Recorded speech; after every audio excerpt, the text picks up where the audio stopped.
தமிழ்நாட்டை சேர்ந்தவங்க நாகரிகமற்றவர்கள் சொல்றார் ஒன்றிய அமைச்சர் தர்மேந்திர பிரதான் அவர்கள். தமிழ்நாட்டை கொச்சைப்படுத்துவதுதான் உங்களுடைய வழக்கம். ஏற்கனவே பார்த்தோமே, ஒடிசா மாநிலத்தில் தேர்தல் நடந்தப்போ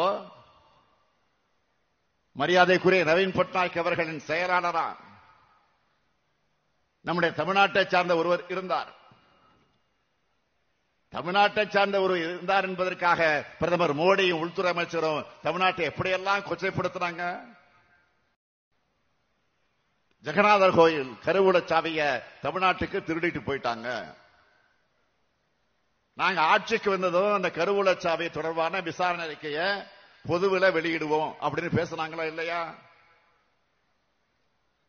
ஜெகநாதர் கோயில் கருவூல சாவிக்கு தமிழ்நாட்டுக்கு என்ன சம்பந்தம்? பிரதமர் உள்துறை அமைச்சர் செஞ்சது எவ்வளவு பெரிய அவதூறு. அங்க ஆட்சி மாற்றம் நடந்து பாஜக ஆட்சிக்கு வந்து 5 மாசம் ஆச்சு. கருவூலச்சாவி எங்கன்னு ஒடிசா மாநிலத்தினுடைய எம்பி ஒருவர் நாடாளுமன்றத்தில் பேசி இருக்கிறார்.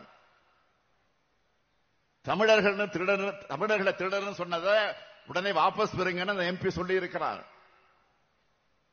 இதை கேட்டு அவையில் வாய்மூடி மௌனம் சாதிச்சிருக்கிறாங்க.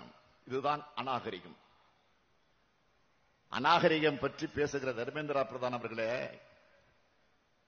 எது நாகரிகம்னு உங்களால் சொல்ல முடியுமா? எந்த மாநிலத்திலிருந்து வரியை வசூல் பண்ணிக்கிட்டு எங்களையே பட்டினி போடுறதுதான் நாகரிகமா? தமிழ் பிடிக்கும், தமிழ் பேச முடியலன்னு சொல்லிக்கிட்ட தமிழுக்கு நிதி ஒதுக்காம சமஸ்கிருதத்துக்கு நிதி ஒதுக்கிறது தான் நாகரிகமா?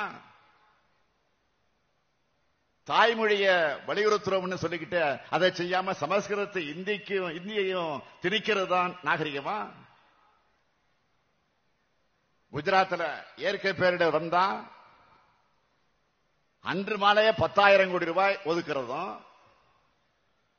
தமிழ்நாட்டில் பேரிடர் நடந்து 2 ஆண்டுகள் ஆன பிறகும் நாங்க கேட்டதுல 1 விழுக்காடு நிதி கூட ஒதுக்காம இருக்கிறதா நாகரிகமா?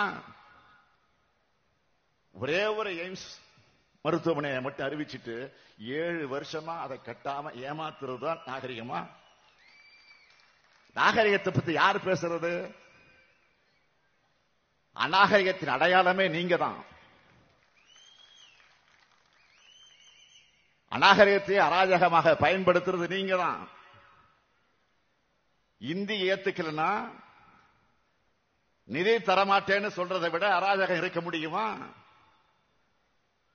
தமிழ்நாட்டை சேர்ந்தவங்களை அராஜகவாதிகள் சொன்ன தர்மேந்திர பிரதான் 1/2 மணி நேரத்தில் மன்னிப்பு வச்சுட்டாங்க நம்ம தமிழ்நாட்டு எம்பிக்கள்.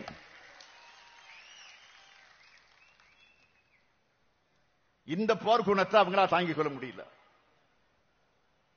அதனால்தான் தமிழ்நாட்டிலிருந்து வர உறுப்பினர் எண்ணிக்கையை குறைக்க சதி செய்யறாங்க.